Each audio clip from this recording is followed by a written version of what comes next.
ನಗರದಲ್ಲಿ ತಾಲೂಕಾ ಆರೋಗ್ಯ ಹಾಗೂ ತಾಲೂಕಾ ಸ್ವೀಪ್ ಸಮಿತಿ ವತಿಯಿಂದ ಮತದಾನ ಜಾಗೃತಿ ಜಾಥಾ. ಕರ್ನಾಟಕ ಲೋಕಸಭಾ ಸಾರ್ವತ್ರಿಕ ಚುನಾವಣೆ 2024ರ ಹಿನ್ನೆಲೆಯಲ್ಲಿ ಕೇಂದ್ರ ಚುನಾವಣಾ ನಿರ್ದೇಶನದಂತೆ ಜಮಖಂಡಿ ಮತಕ್ಷೇತ್ರದಲ್ಲಿ ಮತದಾನ 100% ಸಾಧಿಸುವ ನಿಟ್ಟಿನಲ್ಲಿ ತಾಲೂಕಾ ವೈದ್ಯಾಧಿಕಾರಿ ಗೈಬುಸಾಬ್ ಗಲ್ಗಲಿ ಅವರ ನೇತೃತ್ವದಲ್ಲಿ ದಿನಾಂಕ 22/4/2024ರಂದು ಮುಂಜಾನೆ 10 ಗಂಟೆಗೆ ಬಾಗಲಕೋಟೆ ಜಿಲ್ಲೆಯ ಜಮಖಂಡಿ ತಾಲೂಕಾ ಸ್ವೀಪ್ ಸಮಿತಿ ಅಡಿಯಲ್ಲಿ ಮತದಾನ ಜಾಗೃತಿಗಾಗಿ ಆಶಾ ಕಾರ್ಯಕರ್ತೆಯರ ಜಾಥಾ ಕಾರ್ಯಕ್ರಮ ಹಮ್ಮಿಕೊಳ್ಳಲಾಗಿತ್ತು. ಇನ್ನು ಈ ಮತದಾನ ಜಾಗೃತಿ ಜಾಥಾವು ನಗರದ ಹಳೆ ತಹಶೀಲ್ದಾರ್ ಕಾರ್ಯಾಲಯದಿಂದ ಪ್ರಾರಂಭವಾಗಿ ನಗರದ ಪ್ರಮುಖ ರಸ್ತೆಯಲ್ಲಿ ಸಂಚರಿಸಿ ದೇಸಾಯಿ ವೃತ್ತದಲ್ಲಿ ಸಮಾರೋಪಗೊಂಡಿತ್ತು.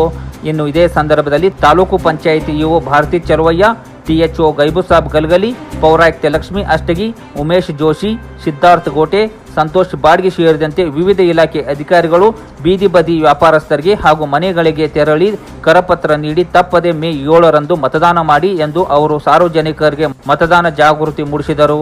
ಇನ್ನು ಇದೇ ಸಂದರ್ಭದಲ್ಲಿ ತಾಲೂಕಿನ ಆಶಾ ಕಾರ್ಯಕರ್ತರು, ವಿವಿಧ ಇಲಾಖೆ ಅಧಿಕಾರಿಗಳು ಹಾಗೂ ಸಿಬ್ಬಂದಿಗಳು ಉಪಸ್ಥಿತರಿದ್ದರು.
ಇಲ್ಲ